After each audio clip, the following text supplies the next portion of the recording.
Chris was on it straight away. He had a third fastest practice time of the whole group, so it was 2 VWs and then him, which is the best we've seen this year. And it's positive because everybody is seeing the progress that we are making. You know, just going out there against no one else and just the chassis and the driver against the other manufacturers, and we come away with a P3 in practice. I mean, that's the best we've seen this year. Back at service, the team is finding positive signs in the battles. This is 2024. This is 2036, actually. Yeah. So it's actually... In the Arai camp, Craig Drew has been enlisted as Toshi's spotter for the weekend. Spotting this weekend for Toshi, Arai. The chance came up for Toshi to do this event, so he wanted a British-speaking co-driver, even one with a funny accent like mine. So fortunately, he speaks much better English and I speak Japanese, so everything's going good so far. Repairs are made to the 3 cars in time for the semi-final races. A top 3 result here puts you directly into the final. The rest head to the last chance qualifier. For Higgins, these races are important.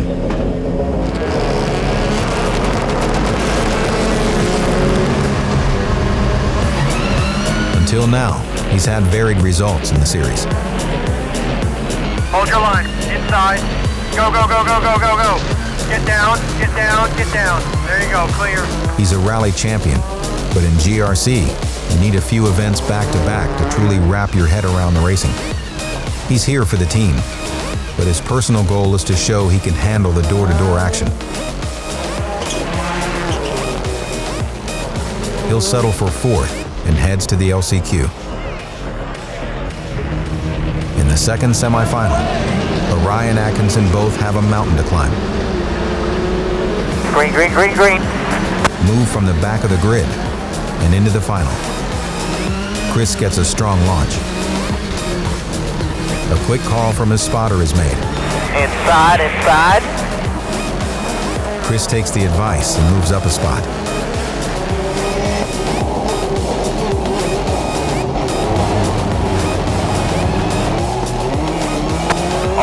All clear here. With some impressive driving and a strong car, Atkinson advances straight to the final.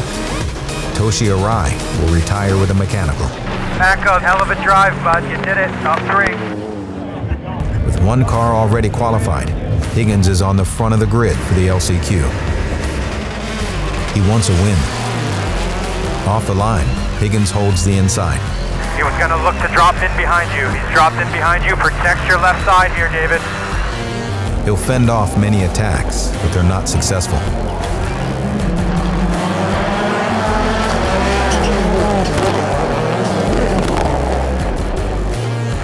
Stay inside. There you go. He's behind you. He's on your bumper. You got to watch your inside still.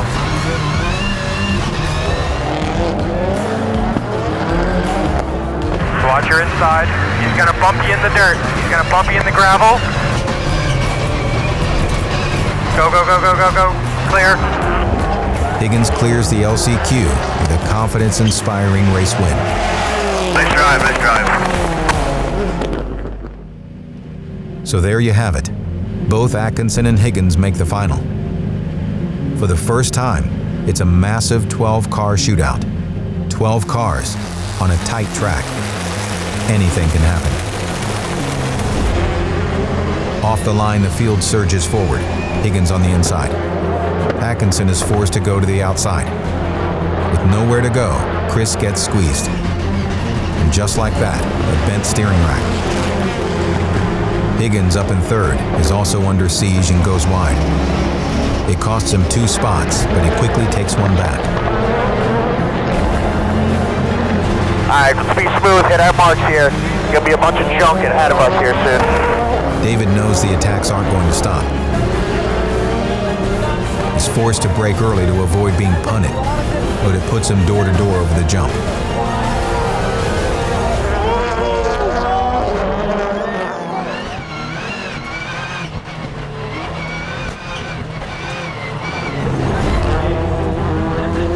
Higgins gets pushed to the outside. The spotter makes the call. Go bottom, bottom, bottom, inside, inside. Keep going, keep going. The inside move opens the door. He's back up to 4th, with some clear track ahead.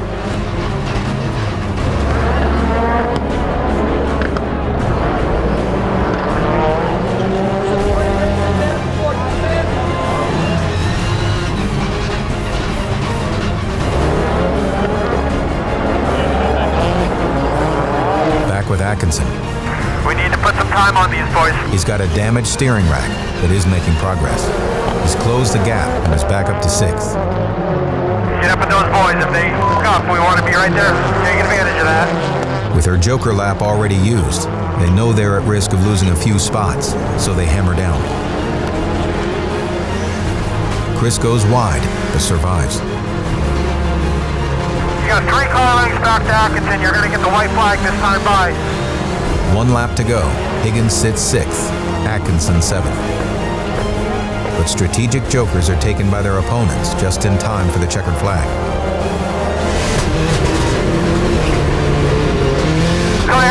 Clear behind. There's your finish. Nice work, David. Hard fought and hard earned. It's not a podium, but it is their strongest result of the season. Good result, both of you. Excellent. Hey, good fight, though. Good fight. David and I's plan was to manage tires. It's 12 laps, we haven't seen that yet. And it was a good strategy, it worked out. So Atco had a little bit of a problem with his steering rack. He took a big hit in the beginning and he finished just behind us. So to get all the way through to the finish was really good. It's like a really, really exciting race. Got a good start again. A lot of contact, a lot of rubbing, some crazy moves with Weeman. He tried to push me from the hairpin all the way, so we hit the jump, crossed up, and then tried to spin me over the jump. And he needs to pick on someone else if he thinks that move's going to come off on us, because we've got a big car, we've got a strong car, and it's going to take more of a shove of that to get us out of the way. This is still a new sport to me, really, but we've had a good day, made progress, and we need to focus on better qualifying tomorrow to try and get up into the more sensible drivers on the grid. We had a pretty good start and I was up the middle. I thought we could have slotted in maybe 4 or 5 and had a good race, but the 2 guys on both sides just turned in on me both ways and just crushed me, bent the steering and popped me out the back, and that's the game. We battled on. We didn't have the best steering. It was locking up because it was all bent, but we caught back up to a few people and got past a couple overall, and we're in the mix. There is an undeniable momentum the entire team can feel.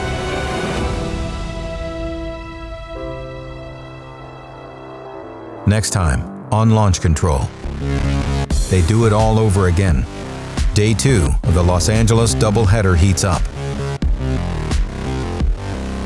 All 3 Subarus have one last chance to find more speed before the season draws to a close. That's probably the most encouraging moment of the year so far for the whole team. I don't think even everyone realizes it's massive. That's next time on Launch Control.